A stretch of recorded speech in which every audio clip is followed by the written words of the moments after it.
மற்றும் ஒரு அண்மை செய்தி, அண்டை மாநில எல்லைகளில் போலீசார் துப்பாக்கியுடன் தீவிர சோதனையில் ஈடுபட்டு வருகின்றனர். கூடுதல் விவரங்களை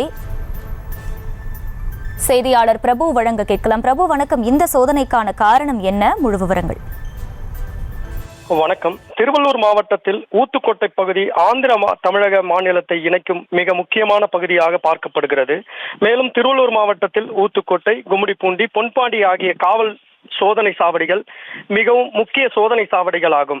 குறிப்பாக இவ்வழியாக ஆந்திரா, கர்நாடகா, கேரளா, மகாராஷ்டிரா, பஞ்சாப் உள்ளிட்ட மாநிலங்களிலிருந்து நாள் ஒன்றுக்கு 10,000க்கும் மேற்பட்ட வாகனங்கள் சென்னைக்கு, குறிப்பாக தமிழகத்திற்கு நுழையும் நிலையில் தமிழகத்தில் சில நாட்களாக கொள்ளை உள்ளிட்ட பல்வேறு குற்றச்சம்பவங்கள் அதிகரித்து வருவதாகவும், இதனால் காவல்துறை உயர் அதிகாரி உத்தரவு ஒன்றை பிறப்பித்ததாகவும், அதனை அடுத்து காவல் ஆய்வாளர்கள், உதவி ஆய்வாளர்கள் உள்ள அதிகாரிகள் வாகன சோதனையில் ஈடுபடும் போது துப்பாக்கியுடன் சோதனை செய்ய வேண்டும் என உத்தரவு பிறப்பிக்கப்பட்டுள்ளதாகவும் கூறப்படுகிறது.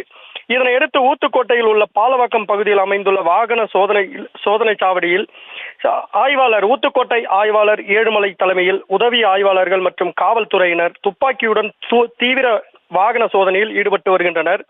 துப்பாக்கியுடன் சோதனை செய்வதால் போலீசாருக்கும் ஒரு பாதுகாப்பான சூழ்நிலை நிலவி வருகிறது. இதனால் குற்றவாளிகள் தப்பிக்க முடியாத சூழ்நிலும் உருவாக என நம்பிக்கை உள்ளதாகவும் கூறப்படுகிறது. மேலும் இந்த சோதனையை தீவிரப்படுத்தவும் போலீசார் முனைப்பு காட்டி வருகின்றனர். முழு விவரங்களுக்கு நன்றி பிரபு. செய்திகளை உடனுக்குடனும் துல்லியமாகவும் தெரிந்து கொள்ள சப்ஸ்கிரைப் பண்ணுங்க.